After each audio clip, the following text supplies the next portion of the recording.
I came here in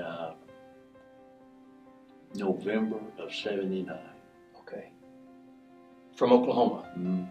First Baptist Church, Alva. Alva. Out on the Oklahoma plains.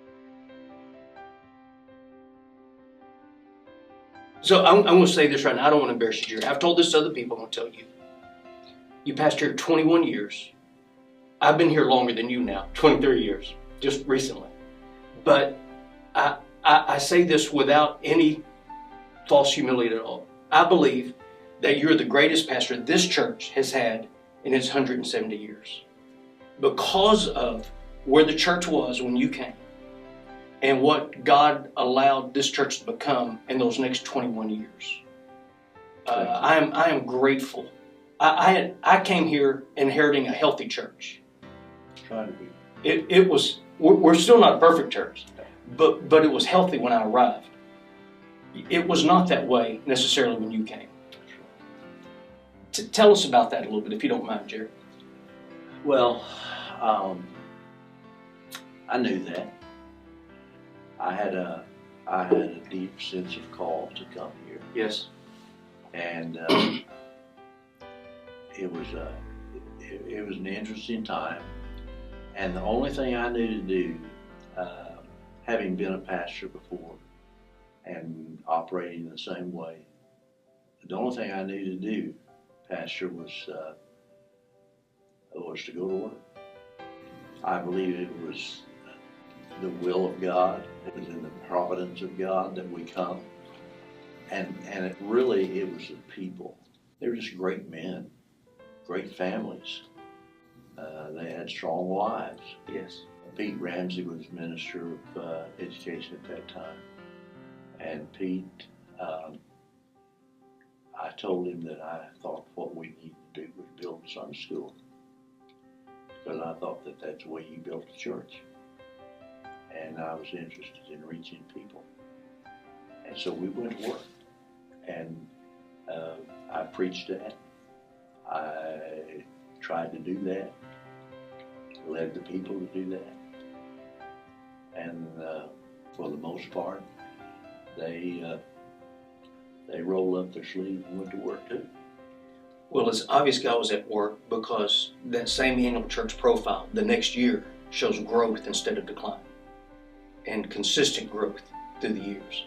And God did grow the church bigger with more people, but through those next 20 years, in fact, I often tell people that the first 10 years you grew it bigger, and the next 10 years you grew it deeper. That may not be an exact, because of the health of the church, because not being healthy. And it takes time to grow a healthy church.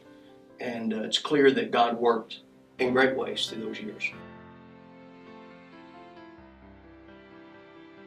What was it like pastoring here 21 years and retiring at the age, were you 65 when you retired? 62. 62 when you retired.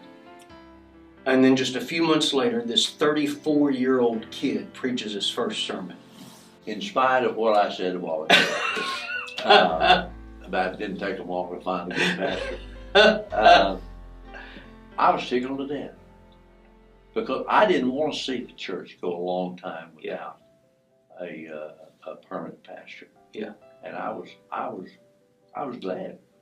And you had a young family, and you were a young man.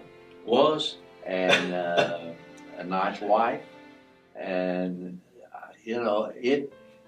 I really, in spite of what I said, I was pleased. And I think I told you at the time, and I told several people afterwards, they'd say something about how's the new pastor, and I'd say, he is absolutely great. I said, in fact, my wife loves him more than she does me. And I meant that, and I still mean it.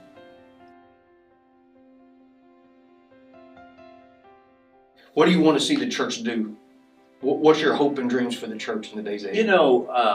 I thought about that, and Pastor, I really, as far as specifics are concerned, I don't know that I have a to-do list, but I would like to see them continue to reach people, Yes. continue to love people, and to continue to love God. Oh, that's good. Yeah. And grow even in it. Yes. I agree wholeheartedly. One of my favorite things on a typical Sunday is watching the church family hanging around after church. Isn't that great? They're not running for the doors. They're just visiting, talking, loving one another. And I love that. I love that because it's the loving one another. Love the Lord, stay faithful to His Word, lifting up Jesus, and loving one another. Reaching the community, loving one another. One nice thing about that is you don't have to turn off the lights. That's right. You don't Somebody else have to turn off the lights. That's right. Till the last one out, turn off the lights. Yeah. I'm going home. That's right. That's right. This is a great church to pastor, Good church. to love, and but I enjoy visiting with you, Jerry. I enjoy getting together with you every chance we get, Yeah, and you've been a blessing to this church, but to me. Thank you. Thank you.